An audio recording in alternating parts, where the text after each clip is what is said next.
और दोस्तों, इंडियन मिर्ची में आपका स्वागत है। मैं निखिल त्यागी आज आपको लेकर आया हूँ गांव मानकी। गांव मानकी देवबंद में है और यहाँ के मानकी के मौजूदा प्रधान जी से हम बात करते हैं, जानते हैं इनके बारे में। प्रधान जी, अपना परिचय दीजिए। मेरा नाम मामूर हसन, ग्राम प्रधान मानकी, विकासखंड देवबंद। तो प्रधान जी, आप लगभग इसमें राजनीति में कब से हैं? राजनीति में हमने 1996 में 96 में राजनीति में आए थे, इंटर पास किया तो राजनीति में आ गए। बहुजन समाज पार्टी से हमने अपनी राजनीति की शुरुआत की। बहुजन समाज पार्टी में रहते रहते कुछ समय के बाद हम यहाँ से कोऑपरेटिव बैंक के चेयरमैन चुने गए। 5 साल कोऑपरेटिव बैंक के चेयरमैन रहे। अभी 2021 में संपन्न चुनाव में हम गांव में ग्राम प्रधान चुने गए। अभी ग्राम प्रधान चुने गए तो हम उस समय भारतीय जनता पार्टी में थे, क्योंकि माननीय नरेंद्र मोदी जी और भारतीय जनता पार्टी की नीतियों को हम पहले से ही पसंद करते हैं। बहुजन समाज पार्टी की नीतियाँ भी लगभग इसी प्रकार की थी, वो भी गुंडा तत्वों के हमेशा खिलाफ रही, बहन मायावती जी। लेकिन सत्ता जाने के बाद हमको लगा कि भारतीय जनता पार्टी देश हित में कार्य करेगी, उसकी नीति अच्छी है, तो हम लोगों ने भारतीय जनता पार्टी ज्वाइन की। चुनाव हुए और चुनाव में हम प्रधान बन गए। तो जैसे कि आप प्रधान बने, आपने गाँव में क्या क्या कार्य करवाए? गांव में विकास से संबंधित दर्जन भर से अधिक सीसी लगवाई, इंटरलॉक लगवाया जी। गांव में पिछले 10 साल से बंद है, पानी की सप्लाई बंद थी, पानी की सप्लाई शुरू करा दी गई है। आज गांव में हम अपने गांव में 14 घंटे से अधिक समय तक जो है पानी देते हैं। गांव में स्वच्छता अभियान चलाया गया, गांव स्वच्छ हुआ। हमारे यहाँ के कब्रिस्तानों की हालत बहुत ख़राब थी, कब्रिस्तान का साफ सफाई कराई गई, जो लगता है कि देश के आज़ाद होने के बाद पहली बार ही कराई गई, जिसके लिए करीब 40 मजदूरों ने 100 दिन से अधिक कार्य किया और कब्रिस्तान को साफ़ सुथरा बनाया। और यहाँ पर इस गांव की आबादी कितनी है लगभग? यहाँ पर करीब इस समय जो है 4,500 4500 के आसपास यहाँ की ग्राम पंचायत विधानसभा में वोट है। विधानसभा में 4,000 से अधिक वोट है। उसी के सापेक्ष 10,000 के आसपास जनसंख्या है गाँव की। तो कौन कौन सी जाति यहाँ पे गांव में है? एक बार तक यहाँ पर अधिकतर तो ये मुसलमानों का गांव, अल्पसंख्यक गांव है। मुसलमानों में गाड़ा समाज के लोग हैं। वैसे यहाँ पर एससी भी हैं, बैकवर्ड भी है, कश्यप भी है। लेकिन गांव की आबादी लगभग 92% लोग जो है पिछड़ा वर्ग से हैं और गांव में 8% आबादी एससी की है। जी जी। अच्छा, जैसे कि हाल ही में अभी यहाँ पर विधानसभा चुनाव हुए हैं, तो इसमें आपको क्या कुछ नया देखने को मिला? क्या चीज़ें सामने आई?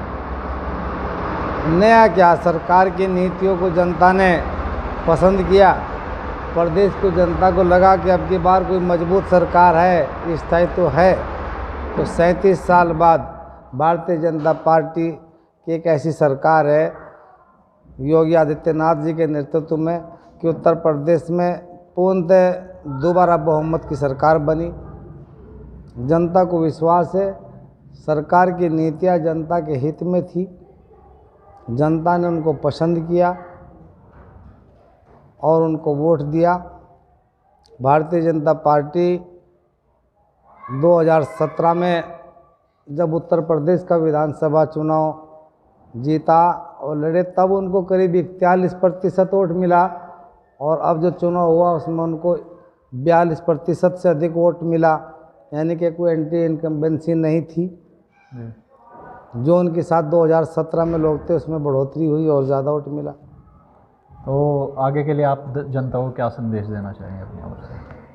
आगे भी हमारा तो सभी जनता से, सभी गांव वालों से, अपने गांव वालों से एक ही विश्वास है कि आने वाले 5 साल तक हम तो जनता की सेवा करेंगे, वो भी देश के कानून और कायदों का पालन करें। शांति के साथ कार्य करे। गुंडा तत्व तो अब उत्तर प्रदेश छोड़कर चला गया। अब जनता जो है वो रात में काम करे। काश्तकार है, पहले वो शाम के टाइम जंगल में जाते हुए डरते थे, अब ऐसा नहीं है। कोई भी किसान जंगल में किसी भी समय पानी चलाने या खेतों पे काम करने चला जाता है, कोई डर नहीं है। जहाँ तक मैं समझता हूँ कि उत्तर प्रदेश की सरकार 5 साल तक पहले से भी ज़्यादा मजबूती के साथ शासन करेगी और जनता को और भी ज़्यादा आकर्षित करेगी, और उत्तर प्रदेश जो है देश का प्रथम राज्य बनेगा। उत्तर प्रदेश देश का प्रथम राज्य है जनसंख्या में, लेकिन अभी विकास में ऐसा नहीं था। पिछली सरकारों ने उत्तर प्रदेश की एक छवि बना दी थी कि यहाँ पर देश की सारी भाईगर्दी गुंडागर्दी उत्तर प्रदेश के अंदर है।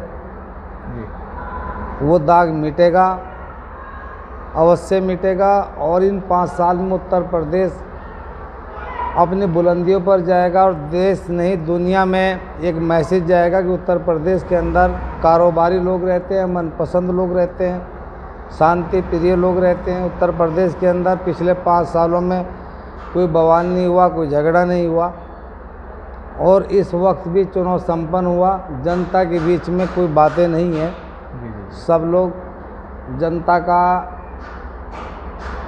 भारतीय जनता पार्टी का से आश्वस्त है जनता कि वो काम करेंगे और कार्य कर रहे हैं।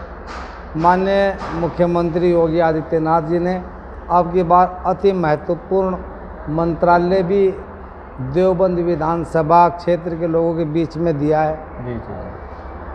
और इतने महत्वपूर्ण विभाग को प्राप्त करने के बाद देवबंद विधानसभा के लोग माननीय मुख्यमंत्री जी का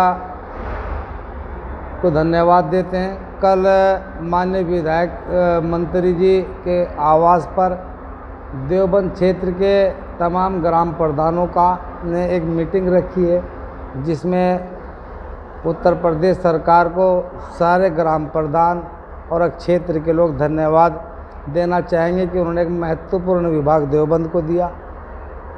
और उम्मीद है कि देवबंद में जो आज़ादी के बाद अब तक कार्य नहीं हो पाए थे, गांव की सड़कें जो ख़राब थी उनको बिल्कुल ठीक कर दिया जाएगा, दुरुस्त कर लिया जाएगा। तो दोस्तों, हम मानकी के प्रधान जी से बात कर रहे थे और उन्होंने अपनी सारी बात यहाँ पर बताई है। तो आगे भी आप जुड़े रहिए इंडियन मिर्ची के साथ। धन्यवाद।